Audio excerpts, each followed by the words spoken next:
Alfonso Buscemi, oggi la CGIL a congresso parla di che cosa è il lavoro, cos'è il lavoro effettivamente oggi.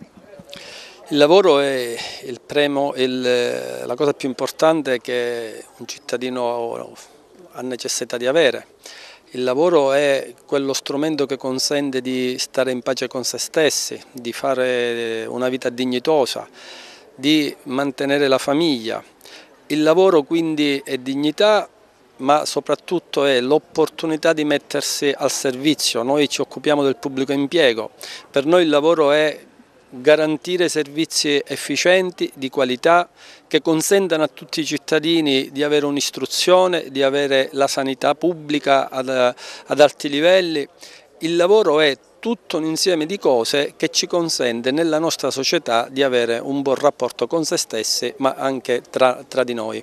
Ma di fatto comunque il lavoro passa essenzialmente dalla pubblica amministrazione che eroga servizi ed è una pubblica amministrazione che purtroppo è desueta e farraginosa.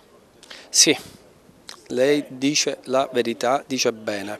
Siamo i primi a denunciarlo come operatori, lavoratori del pubblico impiego, siamo i primi ad averlo denunciato e continuiamo a denunciare come sindacato della funzione pubblica CGIL, perché il cittadino quando arriva a un pronto soccorso e non trova la disponibilità del medico e dell'infermiere è chiaro che lamenta questo stato di cose. Oggi la CGIL discute di ciò che è il lavoro.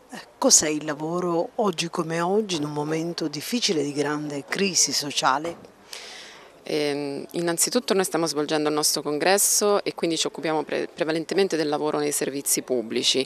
Il sistema pubblico nel Sud è strategico ed è molto importante. Abbiamo proposto in queste ore anche al Presidente della Regione Sicilia un confronto su un piano strategico straordinario per l'occupazione giovanile in Sicilia. Sembra paradossale rispetto ai numeri dei precari che affollano questa regione, però noi abbiamo un problema di carenza di organici. Carenza di organici significa garantire il diritto alla salute alle persone, significa garantire sicurezza sociale, sicurezza nelle città, assistenza ai bambini, cioè prendersi cura delle persone.